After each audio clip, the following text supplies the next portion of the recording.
Et voilà, je suis devenu le musicien que je suis. Et depuis lors, de l'eau a coulé sous les ponts, comme on dit. Et Oui. on a appris de sources voilà, que tu as beaucoup accompagné les grands de Ouais. la musique africaine et d'ailleurs aussi. Alors, est-ce qu'on peut donner quelques noms?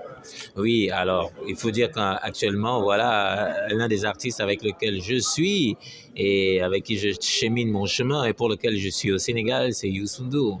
Voilà.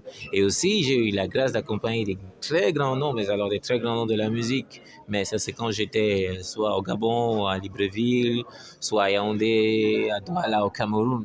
J'ai accompagné, par exemple, j'ai eu cet honneur d'accompagner César Evora, et plusieurs, Alpha Blondie, Chikenja, et surtout de marcher aux côtés de Manu Dibango. Il m'est même arrivé à plusieurs moments de faire le son de son saxophone. Vous imaginez ça? Ouais. Et là, j'ai su que c'était ça ma vie, quoi. Donc, on ne regrette pas d'avoir commencé assez tôt. Bon, Ouais, bien que ce fut difficile pour toi, mais le rendu, il est extraordinaire parce qu'on t'a vu tout à l'heure à l'œuvre. bien sûr. Donc, on a passé de très bons moments de sax et de musique, de basse, de batterie, tout ça. Alors, on se pose la question quand on te voit sur scène, mais où est-ce qu'il était? Pourquoi il est carrément méconnu de la scène ou bien du grand public?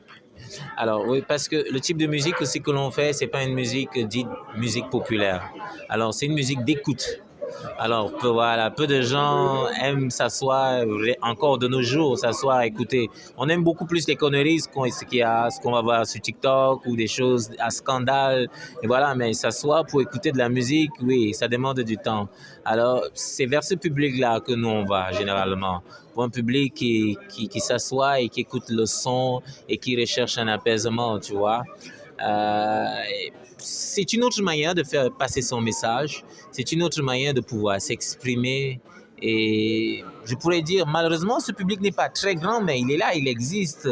Et il est vraiment nombreux, mais il faut aller vers ce public-là. Et c'est ce que j'ai essayé de faire aujourd'hui, tu vois, de regrouper tous ceux qui m'écoutent différemment dans les clubs, quand j'accompagne mes potes jazzmen, tu vois, j'ai essayé un peu de les réunir et leur dire que voilà, il y a quelque chose qui se passe. Je sors mon deuxième album et voilà, Transcendance. Et pourquoi ce nom-là, ce mot?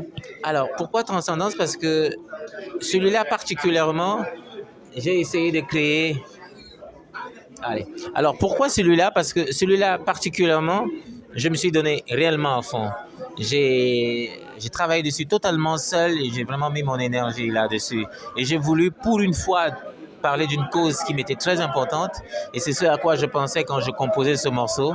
C'était, tu vois, les problèmes climatiques, tout ce que nous vivons et ces guerres-là. Que, par exemple, moi, on vit actuellement au Cameroun dans la sécession entre les anglophones et les francophones. Et ce que je vois chaque fois à la télé, chaque fois que j'allume ma télé, en Ukraine,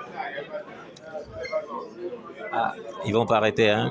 Alors, ce que je vois à la télé entre l'Ukraine et la Russie, tu vois, et tout ça, ça me marque, quoi. Tu vois, s'allumer tous les matins et ne voir que ce type d'informations, mais ça te bousille l'esprit, quoi. À un moment donné, il faut qu'on se dise que